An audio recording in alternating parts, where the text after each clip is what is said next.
part of the reason why I love doing this right now is because it's taking things that were once completely irrelevant and it's bringing them to the surface, making them relevant.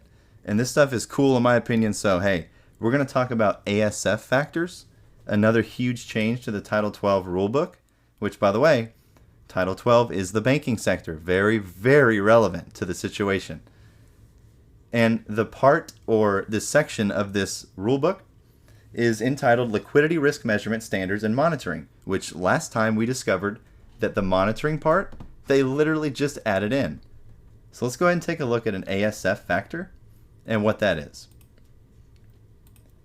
So last time, of course, we looked at the general rule and the title. We saw there was a change in the title itself, added the word and monitoring.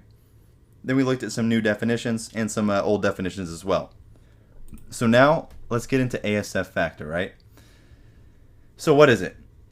I'm going to read you the definition and then tell you what to think or how to think of it in simple terms. So an ASF factor is assigned to the carrying value of each element of funding.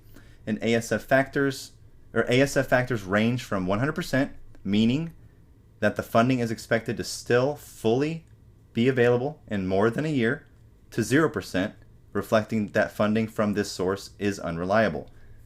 So in simple terms, think of this as a reliability scale for elements of funding, different elements of funding.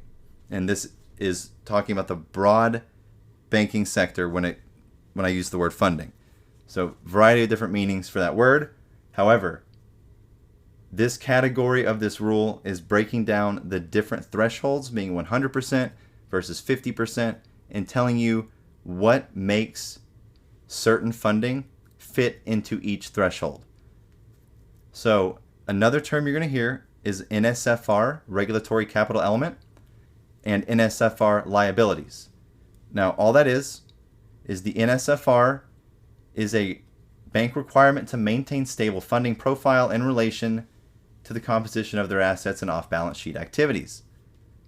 So in order for a ASF factor, or in order for funding to still have a 100% chance of being available in a year, you're going to have a stable funding profile based on sentence 1, or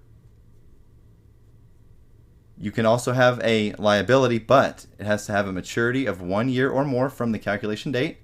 It cannot be described in paragraph D9 and is not a retail deposit or broker deposit provided by a retail customer or counterparty. That is the only thing that can be considered 100%. Now, what is paragraph D9? This actually falls under the 50% ASF factor.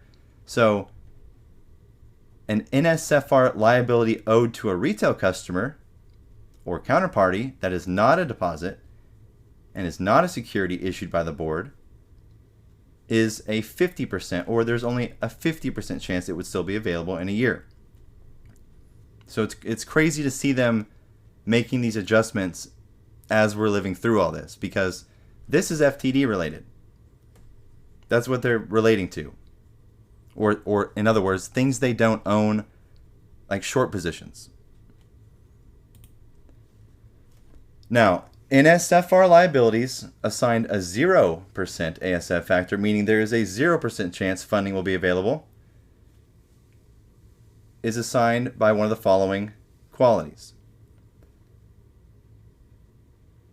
A trade date payable that results from a purchase by the board institution of financial instrument, foreign currency, or commodity that is contractually required to settle within the lesser of the market being the stock market, standard settlement period for the particular transaction, and 5 business days from the date of sale. Sounds like another fail reference. Can't be a broker deposit provided by a retail customer or counterparty. That is not a broker reciprocal deposit or sweep deposit. Is not held in a transactional account and matures less than 6 months from the calculation date. So there's no chance that they can use our money to fund whatever the hell they want, because they can't use a retail customer account, which is scary that they were allowed to do this before.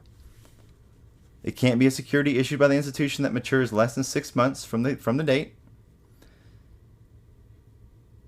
And an NSFR liability with the following characteristics are also assigned as 0%.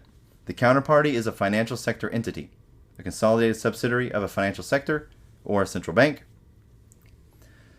The NSFR liability matures less than 6 months from the date or has an open maturity. And the liability is not a security issued by the institution or an operational deposit placed at the board regulated institution. And lastly, or any other NSFR liability that matures less than 6 months from the calculation date and is not described in paragraphs A through D or E1 through 4.